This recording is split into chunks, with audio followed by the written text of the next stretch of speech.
Assalamualaikum warahmatullahi wabarakatuh. Kembali lagi di Gerbang Horor Raga Sukma. Ini yang new gerbang horor ya, karena kalau yang gerbang horor reguler itu isinya itu biasanya ngobrol. Jadi ada saya, Sweta Kartika, ada Pierre, ada Dedi kadang-kadang. Kalau lagi ketemu, kalau sempat ketemu, karena sekarang Dedi lagi pisah tempat, dan mungkin nanti ada Indra Draco juga, Draco di hari. Dan belakangan ini kami juga lumayan aktif buat live di Gerbang Horor Jumat pukul 20. Nah, diusahakan selalu segitu sih. Kalau misalnya ini nanti ada perubahan jadwal, asal subscribe channel ini nanti akan ada pengumuman. Dan seperti di episode sebelumnya, sembari teman-teman mendengarkan ini, teman-teman juga bisa menyimak proses pembuatan webtoon Kemala, karena ini kayak semacam program sampingan. Jadi kalau teman-teman habis baca Kemala terus nunggu episode berikutnya, bisa sambil dengerin konten-konten Gerbang Horor ini gitu. Nah, kali ini saya akan bercerita pengalaman misteri yang dialami oleh Pak Edi. Ini sopir truk, tapi saya dengernya bukan dari Pak Edinya, tapi dari keneknya yang masih muda, namanya Yuli. Si Yuli ini umur berapa ya? Mungkin beda 6 tahun 7 tahun dari saya lah, pokoknya lebih muda dari saya. Jadi ini ceritanya Pak Edi tuh langsung mulai aja ya. Jadi ceritanya Pak Edi sama Yuli itu habis ngedrop muatan kelapa dari Jakarta lewat Pantai Utara, lewat Cirebon gitu, ngedrop di mana ya lupa. Tapi intinya mereka tuh kayak mangkal di Selawi, daerah Selawi itu mana? Tegal. Nah, jadi habis ngedrop muatan di Selawi, terus kayak tidur dulu di situ, mungkin kayak ada semacam warung. Nanti mau lanjut, mandi segala macem, terus mau lanjut lagi ambil muatan, baru dia balik lewat Pantai Selatan, ambil muatan di Magelang atau mana gitu. Tidak dijelaskan lah sama Yuli itu waktu itu. Nah, jadi ini ceritanya dimulai dari keberangkatan mereka dari Selawi ya. Jadi cuma ada Pak Edi, ya udah paruh baya kali ya, bapak sopir. Terus ada Yuli kenek masih muda. Cuman bukan kenek kan kenek suka ada dua tuh, yang ngenekin yang benar-benar co-driver, sama satu lagi yang suruhan. Nah gitu. Jadi ya si Yuli ini yang suruhan gitulah, masih bocah soalnya, jadi ngikut aja gitu, nggak sekolah, jadi ikut Pak Edi kalau kemana-mana. Ya cuma disuruh-suruh aja, nih ambil ini kayak gitu, ganjel ban kayak gitu, ya gitulah, cuma disuruh-suruh lah si Yuli ini. Mereka berangkat dari Selawi mau ke Magelang kalau nggak salah, itu nerobos lewat Purbalingga buat ngambil kenek yang beneran, kenek yang co-drivernya Pak Edi yang nanti bisa gantian. Yuli ya bisa nyupir, cuman kan mungkin kayaknya belum punya driver's license kayaknya, belum punya SIM. Nah, si kenek yang betulan itu yang di Purbalingga namanya Mas Busro. Mereka berangkat dari Selawi itu jam subuh lah, pokoknya bukan subuh, after midnight lah, jadi lewat tengah malam gitu, mungkin sekitar jam 1 jam 2, supaya nanti bisa jemput Busro, nanti nyampe di Magelang itu ambil muatan, nanti turun lewat Pantai Selatan gitulah kira-kira. Ya saya nggak paham lah kehidupan supir truk itu, tapi hardcore lah istilahnya berangkatnya subuh. Jadi ceritanya Pak Edi berangkat subuh jam 2 sama Yuli.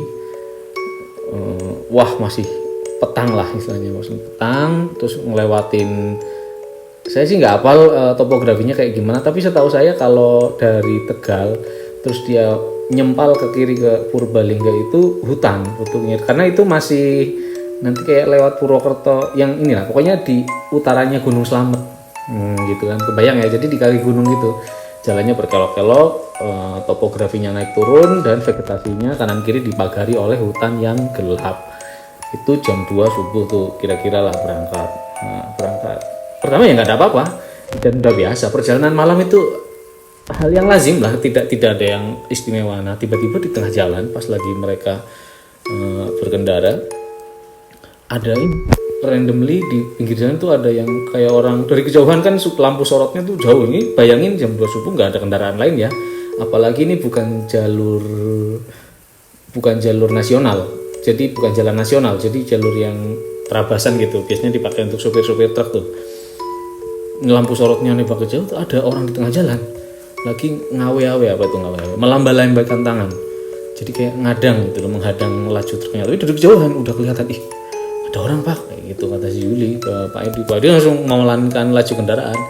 Ini mereka nggak mikir horor ya, ini cuma mikir ya itu orang gitu, memang betul orang ternyata. Jadi pas udah didekati makin mendekat itu pendaki setelannya. Jadi setelannya ini saya lupa tahun berapa, mungkin tahun 2016 2015 apa sebelumnya saya nggak hafal, sebelumnya sih kayaknya, mungkin sebelumnya 13-an lah, 2012 2013 itu ada pendaki gitu, jadi ngawe cowok pakai jaket yang wingkat itu loh, yang parachute itu ya bahannya, ngawe gitu, stop kayak gitu, berhentilah ya, menggok ke menepi lah si Pak Edi, menepi ke ternyata si pendaki itu tidak sendirian.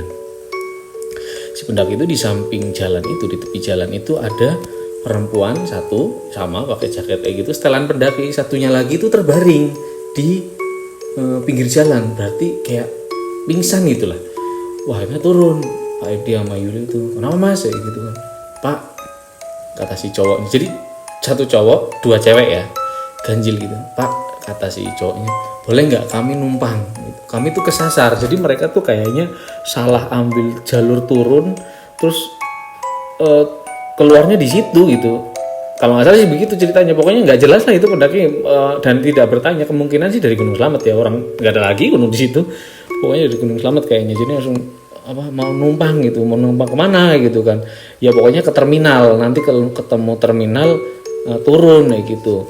Tadinya terus mintanya ke Purwokerto, tapi jalannya beda gitu, jadi kayak aduh saya nggak hafal nih petanya, harus lihat map sih. Pokoknya ini dari situ itu nanti tembusnya ya Purbalingga, bukan si Purwokerto gitu, kalau nggak salah begitu. Apa malah Wonosobo malah, enggak di Purbalingga benar kan. Mau ngejemput Mas Busro ya yang Purbalingga, jadi mau turun Purbalingga nih kita gitu ya, bebas Pak, yang penting terminal, kami butuh pulang kata si cowok itu. Ya wis naik, tapi naiknya di bak, karena kan ada harus ngejagain yang si ini ya, anak perempuan yang cewek yang terbaring itu. Terus itu kenapa mas ya gitu kan, ya hilang kesadaran ya gitu, mungkin kecapean apa tidak ada tendensi apa ini bayangin orang kecapean nih kayaknya, cuma orang kecapean. Akhirnya Yuli dibantu Pak Edi juga naikin si penumpang cewek yang pingsan itu, berat minta ampun katanya. Jadi buset ini berat amat. Mungkin karena ya logika aja sih, mungkin karena ini ya orang kalau pingsan kan suka gitu ya, lebih berat tubuhnya ya, karena dia lemas gitu, diangkat berat banget bertiga tuh sama si yang cowoknya, si pendaki yang cowok dinaikin gitu di bak belakang, karena kan baru turun muatan jadi kosong, tadinya muatan kelapa tuh dinaikin, nggak ditutup itu kan, baknya kebuka, maksudnya bagian atapnya itu karena lagi nggak muatan apa-apa terbuka lah, jadi kena angin tuh mereka ya. Pokoknya merapat di bagian bak bagian dalam bertiga. Yuli sama Pak Edi balik lagi ke kemudi sambil jalan ya, mereka langsung pas jalan itu langsung bergosip, kemana ya mereka, dari Gunung Slamet kali ya kayak gitu. Jadi Yuli sama Pak Edi ini ya diskusi aja gitu. Udah setelah dinaikkan perjalanan itu masih bayangin ya, itu jalurnya itu diapit oleh hutan yang gelap ya, iyalah subuh lah ya, subuh bahkan lewat tengah malam, belum nyampe subuh banget, gelap gitu. Tiba-tiba di tengah jalan ini nggak ada apa-apa, maksudnya lurus kosong, jalanan sepi, tiba-tiba mesin mati. Itu bener-bener di hutan, mungkin udah mau Purbalingga kali ya, pokoknya tiba-tiba mati, deg gitu mesinnya, gitu langsung berhenti gitu. Loh, bingung si Pak Edi kok mati gitu. Terus langsung cepet dibanting setir ke kiri, turun, udah berhenti, ganjil karena katanya turunan. Nah akhirnya terus si Yuli ini ambil ganjil di bawah, langsung ganjil bagian belakang, udah langsung cek apa, terus bingung mereka berdua, semuanya itu baru dikasih. Jadi pas mereka turun muatan itu kan langsung gampang nanti kalau kita check up. Jadi udah dibenerin semua nih, air radiator lah apa pokoknya semua udah clear nih. Jadi sempat ada mungkin semacam tuduh menuduh gitu sih Pak Edi. Gimana sih kamu Yul nggak ngecek? Pak, udah demi Tuhan udah beres semua nih, apa ya dicek teliti. Si penumpangnya yang naik pendaki tadi itu masih di belakang di center sama Yuli. Mas masih situ nggak? Masih Mas ya gitu. Mas bisa bantuin nggak gitu kan. Jadi si yang cowok itu suruh turun bantuin Yuli sama Pak Edi gitu, buat ya bantu ngecek aja, pokoknya bantu saya seharusnya saya cross check dulu ya waktu itu, apa ban kempes apa saya nggak tahu, pokoknya intinya bermasalah sih mobilnya itu, sehingga sampai minta bantuan si cowok yang pendaki gunung itu pas lagi. Nah itu yang agak aneh, Yuli ngeliatin si yang tadi kan pas naikin yang pingsan itu merem matanya. Tadi pas lagi Yuli nyenter ke bagian dalam bak pas lagi manggil si pendaki yang cowok, yang terbaring itu matanya ngebuka. Jadi itu mati apa pingsan sih kayak gitu. Sementara perempuan yang satunya lagi ngomong sepatah kata pun enggak, mukanya pucatnya pokoknya bukan pucat hantu, pucatnya pucat panik gitu, kayak ada sesuatu gitu. Wah, berasumsilah si Yuli ini, jangan-jangan itu mati itu yang cewek itu gitu sih. Sementara si yang perempuan satunya diasumsikan karena mengetahui teman cewek yang satunya mati, jadi kayak pucat gitu, mukanya pucat ngeliatin. Wah kaku udah itu si dari penerawangannya Yuli yang ngeliatin, kaku ini gitu. Terus akhirnya nah pas lagi bener-benerin entah ganti ban entah apalah, pokoknya kalau ngecek mesin sama ganti ban mungkin, itu kan suasananya malam ya. Bayangin itu jam 2 subuh nggak ada suara selain angin berembus gitu, atau mungkin nggak ada suara sama sekali. Tiba-tiba ada suara cekikikan, ya itu suara angin asumsinya. Jadi kayak ada sesuatu yang ketawa di kejauhan, tapi ya ngetawain gitu, jadi kayak ngetawain dari kejauhan. Si Yuli ini kayak semacam waspada, jadi langsung ngeliat ke sekeliling. Pak Edi juga gitu, tapi si yang cowok pendaki ini pas lagi ngebantu langsung tutup telinga kayak gitu, kayak langsung refleks, wah ada apa nih, kok kayak langsung tahu gitu loh. Jadi ada suara cekikikan gitu, terus kayak ada yang liwat di atas gitu loh, kayak terbang kayak gitu. Jadi kayak ada angin tapi ngelewatin gitu. Sampai kemudian wah ini dicek lagi, perasaan nggak ada apa-apa, udah ganti aja bannya, mungkin ganti ban kali ya, saya harus pastikan sih. Tapi kayaknya sampai butuh 3 bantuan orang lain sih kayaknya si ganti ban. Pas sudah dibenerin semuanya, coba nyalain lagi gitu kan, masih belum nyala. Itu gangguannya tuh datang lagi, emang bener kayak suara cekikikan. Dan ketika si Yuli ini ngecek ke bagian dalam bak, si cewek yang ngejagain cewek yang pingsan itu juga sama, kayak tutupan telinga saking takutnya gitu, sama kayak si cowok itu, kayak yang wah ini curiga nih gitu. Pak Edi langsung ada mas ya gitu kan, enggak kayak gitu, kayak ketakutan lah. Jadi kayak ada yang disembunyikan dari mereka bertiga ini, berdua, yang satu kan pingsan. Dicek bolak-balik, ulang, perasaan gak ada apa yang rusak, dia bingung gitu. Seminggu kemudian Pak Edi kayaknya kata si Yuli itu habis itu kayak berdoa gitu lah, Bismillahirrahmanirrahim atau apa, pokoknya berdoa, sekali nyetel langsung nyala. Ya orang gak ada apa-apa itu aslinya. Jadi kayak emang sengaja dihentikan oleh sesuatu untuk memberitahu akan keberadaan sesuatu yang tidak terlihat itu gitu, untuk mengancam aja, memberikan ruang untuk ancaman itu. Jadi kayak wah Pak Edi bisa membatin, wah nggak bener ini, pasti ada nggak bener ini. Akhirnya si cowok itu naik lagi ke bak, udah cepet-cepet aja turunin mereka kayak gitu kan, ngegas langsung sampai di Purbalingga. Nah si Mas Busro ini naiknya ikut sebelumnya, jadi kayak ibaratnya nyebut Mas Busro dulu. Busro udah di kontak, udah ada handphone, berarti bener tahun-tahun segitu lah. Pokoknya di telepon udah mau nyampe, udah mau dekat, Mas Busronya ternyata itu nunggu di pinggir jalan. Jadi udah ketemu di perbatasan Purbalingga gitu ya. Terus Pak Edi ngasih prolog lah ibaratnya, pas jemput tuh ada yang ikut di belakang kayak gitu kan. Hah? Ikut apa? Kayak gitu. Ada tuh pendaki kayak gitu. Oh kayak gitu. Nah si Mas Busro ini kayaknya cari kata-kata si Yuli abis minum gitu. Soalnya mulutnya bau minuman lah gitu. Jadi kayak masih agak mabuk orangnya. Terus akhirnya wah oh gitu kan, biarinlah ya gitu, kalau numpang doang kan. Nah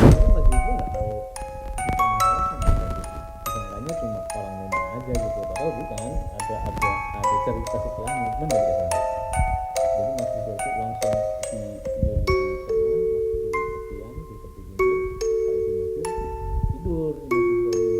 Nah, nyampe lah di belokin dulu masuk kota, jadi ternyata nggak masuk kota itu, kalau mau bablas ke Wonosobo, langsung deh di apa namanya diturunin gitu.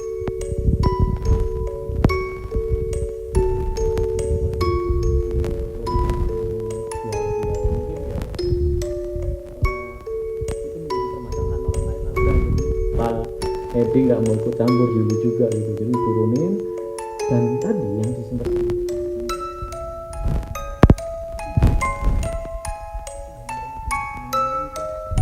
ada polisi yang lagi jaga itu, ini kenapa itu, pokoknya ini Pak diceritain apa namanya si cowoknya yang harus nulis laporan gitu-gitulah pokoknya, nanti terus baru diurus di kantor polisi itu, terus baru diantar entah diantarin ke puskesmas dulu atau rumah sakit dulu baru nanti pulang, kayak gitulah kira-kira mekanismenya. Tapi Yuli nggak ikutan, jadi begitu nurunin mereka bertiga ya langsung berangkat lagi itu belum subuh itu peristiwanya, malah paling masih jam 3 jam 4 apa ya, masih berapa jam perjalanan lah, belum sampai pagi banget lah. Nah itu jalan lanjut karena kan masih kosong, jalanan sepi, lanjut nyampe daerah Wonosobo itu kabut itu. Jadi wah kabut nih kayak gitu. Tiba-tiba di tengah perjalanan itu lagi sepi biasa, santai nih Pak Edi nyupir, anggaplah kasus sudah selesai nih, udah nggak ada apa-apa lagi, it's somebody else problem now kayak gitu. Tiba-tiba di dalam tidurnya Bushro itu kayak orang mengigau, tapi mengigau ketakutan, kayak kayak gitu kan. Si pertamanya diketawain sama Yuli, malah di apa ya, kepalanya di ini loh, di suntrung gitu loh kalau di bahasa Jawa, kayak gitu kan, woi bangun woi kayak gitu. Tapi yang ketakutan kayak mungkin efek minuman keras juga, jadi nggak langsung bangun kan. Tiba-tiba mulai curiga nih, makin lama makin curiga, kok kayak ketakutan, kayak gitu kan. Kok makin ketakutan gitu kan, tepok di apa, dipukul-pukul mukanya, terus dia wah bangun kenapa, wah aku mimpi, barusan aku mimpi gitu. Ya mimpi apa gitu, ini sambil jalan nih truknya nih melewati kabut. Aku mimpi tadi didatengin orang kepalanya kerbau, didatengin gede orangnya, kepalanya kerbau gitu kan. Terus ngomong apa nggak tahu, tapi intinya minta ini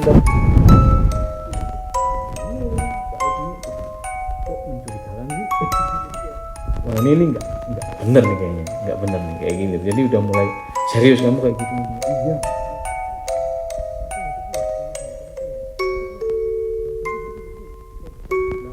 Tahu ada yang ketinggalan. Wah ini kan mistik, udah mulai mistik. Kan kabut gitu. Udah berhenti itu, saya ngecek Yulia sama Mas Yulia tuh naik kok. Nggak ada yang ketinggalan. Soalnya kesannya kayak balikin, berarti kan kayak ada yang ngebawa apa ketinggalan di situ punya mereka, suruh balikin, tapi apa ya kayak gitu nggak tahu. Jadi akhirnya gimana, udahlah mimpi doang, dah ya wes balik lagi mereka ke tempat tidur. Tapi Bushro ini orangnya bukan yang seperti itu ya, dia itu orangnya kan preman gitu, jadi bajingan gitu. Jadi kalau untuk berbohong hal-hal yang klinik agak mustahil, apalagi yang dia mengalaminya sendiri gitu. Kecuali kalau ngeledek orang sih nggak apa-apa, ini enggak nih ngalamin sendiri di sampingnya Yuli dan Pak Edi kan mustahil lah ibaratnya. Udah diabaikan, jalan lagi mereka. Itu udah pagi, cuman kabut, jadi kayak nggak kelihatan cahaya gitu. Nah, lanjut perjalanan, di tengah perjalanan tuh di samping Pak Edi tuh, nah ini cuma Pak Edi doang. Pak Edi tuh ngelihat aneh pokoknya. Ini saya harus ceritakan karena bentuknya dipikir-pikir aneh juga nih kejadian. Jadi dia truknya berjalan dari sisi kanan, kan dia supir di sisi sebelah kanan ya. Dia itu di sebelah jalan, di kanan jalan itu ada orang bawa rombongan kerbau. Orangnya itu kayak petani, nggak pakai baju, nggak tahu nggak pakai baju apa enggak, kalau nggak salah nggak pakai baju. Dan itu aneh karena di daerah situ itu lagi lewat ini berkabut dan dingin sekali. Jadi ada orang nggak pakai baju, pakai caping, bawa beberapa kerbau, katakanlah 3 kerbau katakanlah. Dia berjalan searah dengan truk yang dikendarai oleh Pak Edi. Berarti kan lurus gitu ya dari belakang. Jalan gitu ngelewatin, nyalip isi yang orang bawa kerbau di kanan jalan nih ceritanya. Nyalip gitu kan di tepi jalan, bukan di tengah jalannya ya, di tepi jalan sisi sebelah kanan. Karena kan kalau kendaraan di sebelah kiri, nah itu di sebelah kanan. Jadi Pak Edi doang yang lihat nih. Pas udah ngelewatin si bapak-bapak yang bawa kerbau itu lanjut gitu, di spionnya harusnya kan kelihatan mukanya, maksudnya kelihatan bagian depannya. Orang tadi dia ngadep ke sana, ngadep ke depan, tapi di spion yang dilihat Pak Edi persis seperti yang dilihat tanpa spion. Jadi si orangnya ngadep ke belakang, kan bingung. Kita nyalip orangnya dari searah dengan kita. Berarti kan kita lihat punggungnya dulu. Begitu disalip, kalau lihat di mana? Di spion kan harusnya kita ngelihat mukanya. Itu enggak. Di spion itu orang itu udah madep ke sana lagi. Jadi berjalannya mundur. Bukan mundur ke arah sebaliknya. Loh, Pak Edi bingung. Loh, kan aku nyalip dia. Kenapa? Terus dia merasa aneh, meneleng-nelengkan kepala gitu, cari kayak mengernyitkan dahi mungkin ya istilahnya. Si Yuli sadar, kenapa Pak? Kayak gitu. Oh enggak apa-apa gitu. Mungkin ngantuk kayak gitu. Jadi kan berangkat jam 2 subuh, melihat kayak gitu, atau habis kejadian si Busro mimpi yang aneh gitu. Busro tidur lagi ya kondisinya.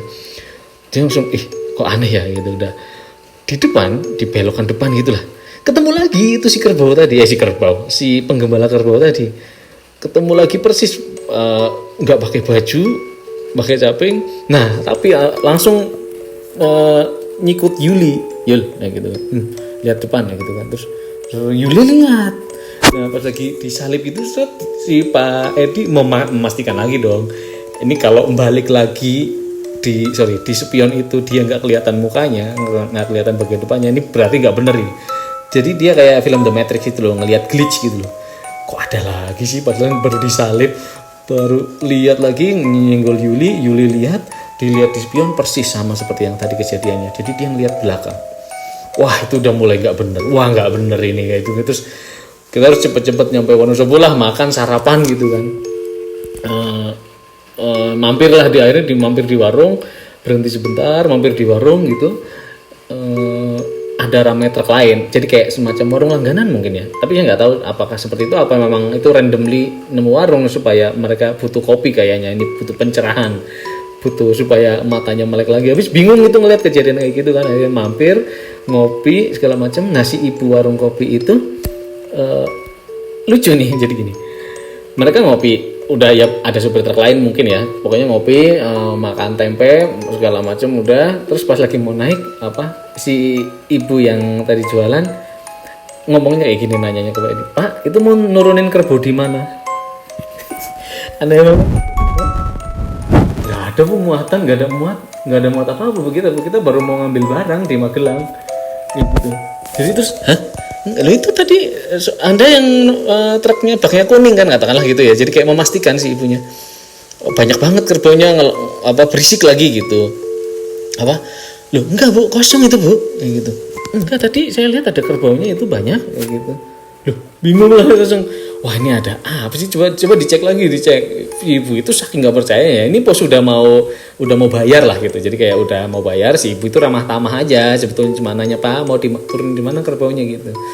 Terus karena merasa ini anomali, Busro udah mulai, Bu sini Bu, ikut Bu sini Bu. Dipegang si ibu pemilik warung, lihat Bu, kosong. Loh, tadi ini penuh kerbau isinya loh. Kayak gitu kata ibunya. Saya lihat dari sela-sela kan bak truk itu kan ada ini kan lubangnya gitu loh yang memanjang itu.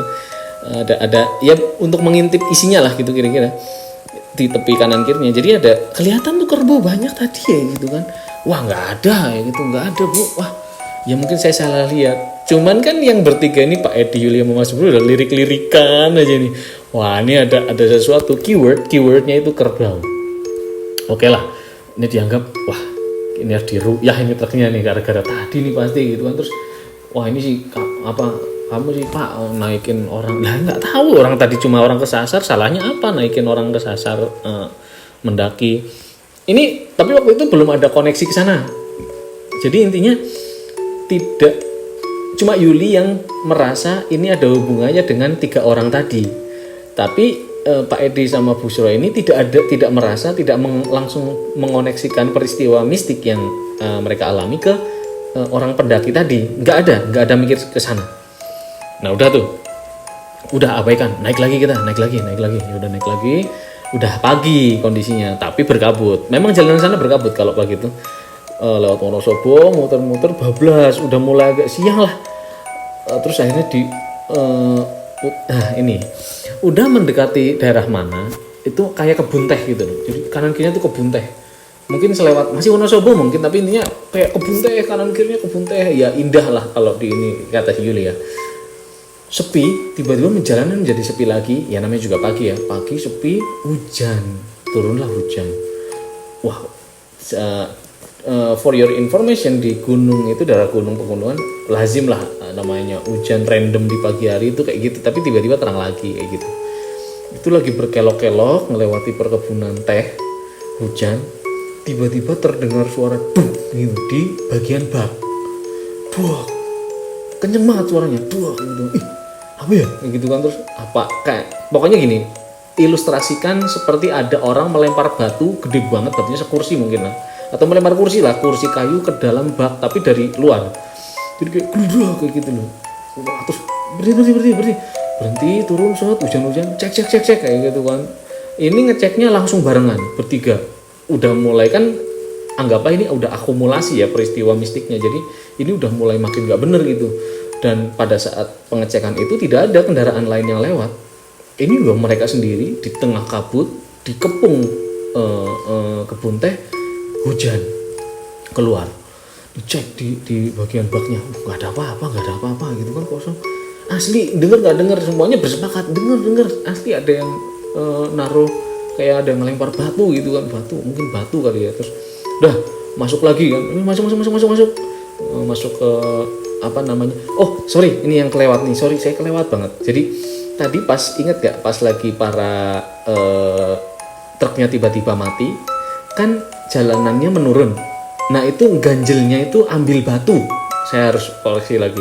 Si Yuli itu ngambil batu, nggak ngambil ganjel dari kakinya dia. Jadi sebetulnya setiap truk itu katanya punya alat buat ganjel gitu. Cuman mesti ekstra nih. Jadi ada, kalau lagi ekstrim kayak di daerah Cadas Pangeran atau apa-apa tuh di Sumedang itu, ganjel satu nggak kuat. Jadi dia harus ambil yang lain. Nah pas lagi turunan itu si Yuli itu nggak ngambil ganjel dari kakinya, dia ada ganjel bentuknya itu dari kayu gitu loh, dari bongkah kayu dipotong. Kalau di film Game of Thrones hold the door itu loh, kayak door holder gitu loh, buat ngalangin supaya pintunya nggak kebuka. Nah sama nih, mirip kayak gitu.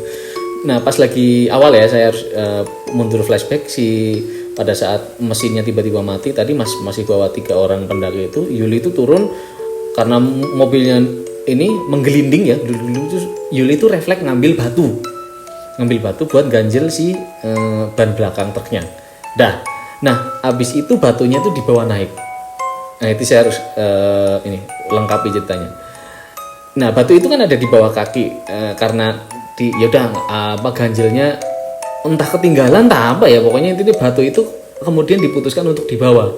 Nah pada saat itu Yuli langsung mikir, oh jangan-jangan batu nih yang tadi diambil, ada yang ke bawah, ada yang ketinggalan di situ kan gitu.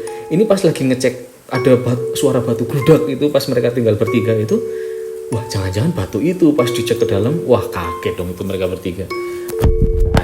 Yang ada itu potongan kepala kerbau dan ada darahnya. Nggak ada darahnya. Jadi kayak kering gitu loh. Kepala kerbau tapi kering, jadi kayak habis dipotong kepalanya, dikuras darahnya, udah pokoknya tinggal kepala kerbau itu. Kaget mereka bertiga. Pak Edi kaget, Yuli kaget, Bu Suro kaget. Itu kondisi hujan, kabutnya pekat, sepi, dikepung kebun teh. Merinding lah mereka, hujan. Anjirin, kepala kerbau apa itu? Bener batunya emang nggak ada. Yul, buang gitu, kepala kerbau buang gitu, diambil. Akhirnya nggak boleh sembarangan, kata si Bu Suro. Gali aja, gali kita kubur kayak gitu. Dikubur nih. Ambil sekop apa di pinggir jalan itu, di pinggir jalan ini random ini pinggir jalan, tapi nggak ada mobil. Aneh itu, dari tadi kok nggak ada ini ya, kabutnya ngepung tapi kok nggak ada mobil. Deket gali, kubur si kepala kerbau itu sedapatnya di tepi jalan. Udah, karena mungkin kebantu hujan juga ya, jadi kayak lebih mudah menggali gitu, kubur aja. dikubur, mereka naik dalam kondisi belepotan lumpur, kebasahan kena hujan, gas langsung. Itu diem sepanjang perjalanan dah. Apa yang salah gitu kan, sampai mereka bingung. Akhirnya terus udah mampir rumahnya lekku aja. Lekku itu apa ya, pamanku gitu. Mampir rumah pamanku gitu kan. Di mana ternyata posisi rumah paman yang dimaksud Busro itu agak nyempal, jadi kayak kita keluar dari sini, kita begitu kita nemu jalan ini nanti ke kanan apa gimana, pokoknya keluar dari daerah situ. Kayaknya ada yang salah dari truk ini gitu. Soalnya Busro sendiri kayak udahlah ini aku mimpinya terlalu real berhubungan dengan kerbau. Terus Pak Edi juga langsung cerita, aku tadi juga lihat rombongan orang bawa kerbau, wes. Terus ibu tadi juga ngelihat kayaknya muat kerbau itu si bak truknya kayak gitu loh. Jadi ini one keyword, makanya saya bilang tadi keywordnya itu kerbau. Ini apa ya gitu. Akhirnya mereka putusin untuk belok ke rumah saudaranya si Busro. Mampir rumah lekku gitu, mampir rumah ketemu, wah pokoknya itu udah akhirnya ketemu jalan terang. Nah itu aneh, jadi setelah kabut baru ada motor mobil gitu berseliweran. Peristiwa ketika terjadi suara jeduk gede terus nemu kepala kerbau itu kayaknya, saya curiga nih, saya kesimpulan saya sendiri itu kayaknya pas di dimensi lain deh. Soalnya mereka masuk kabut dulu, terus mereka keluar kabut gitu. Dan untungnya sikapnya benar ya, dengan cara mengubur, nggak sembarang membuang kepala kerbau apalagi membawanya gitu. Saya curiga sih kalau dibawa sampai keluar kabut jadi batu lagi. Pokoknya akhirnya ketemu setelah ini udah agak siang, jadi udah mereka gagal, nggak jadi ke Magelang dulu, nggak jadi ambil muatan, belok dulu ke rumah leknya itu.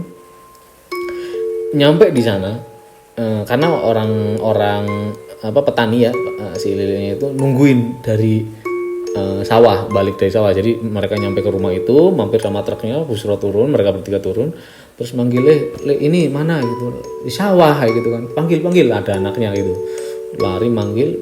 Aneh ya, si leknya Busro ini begitu nyampe situ, leknya Mas Busro langsung ngomong gini, ini ya dihantui kerbau ya gitu.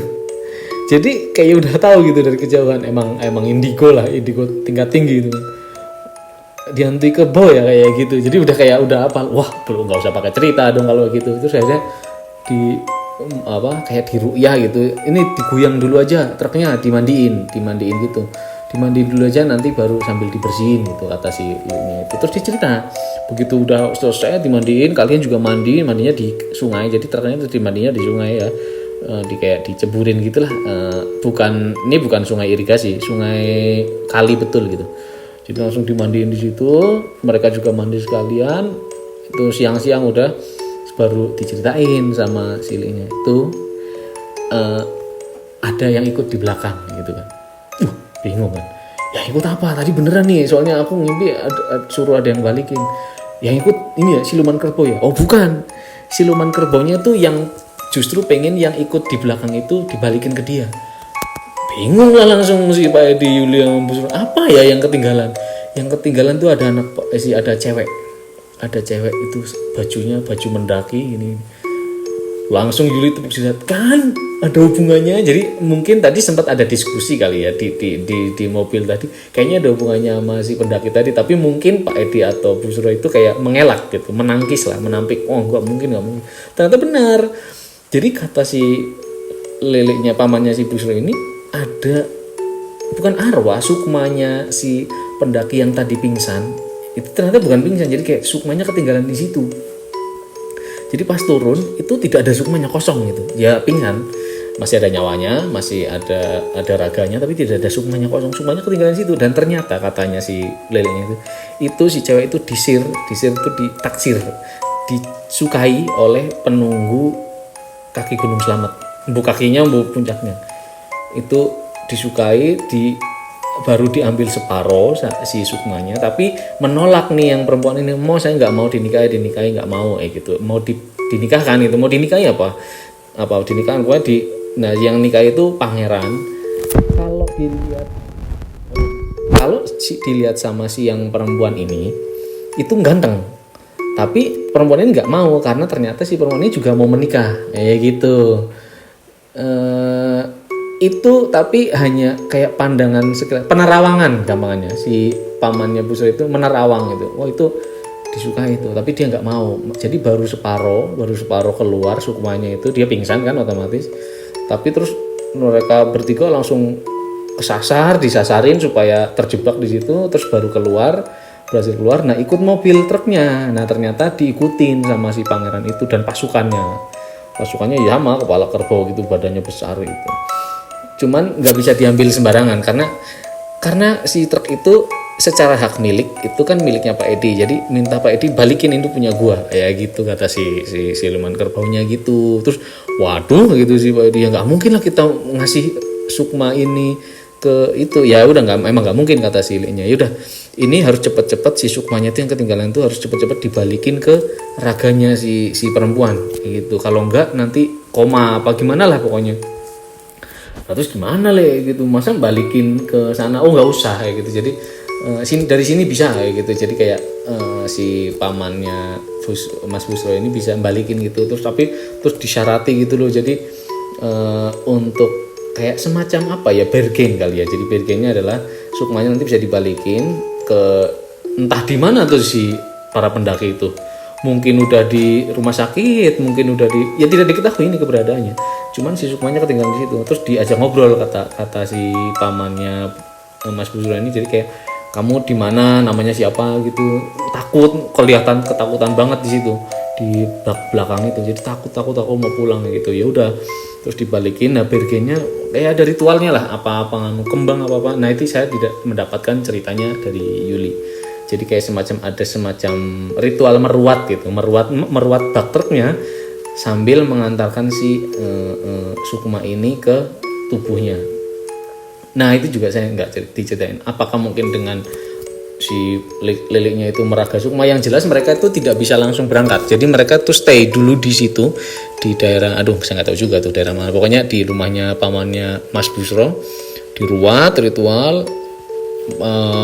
Mereka nginep lagi atau gimana, pokoknya setelah balik ke raganya si sukma itu berhasil dibalikin akhirnya, barulah mereka lanjut perjalanan ngambil muatan di Magelang.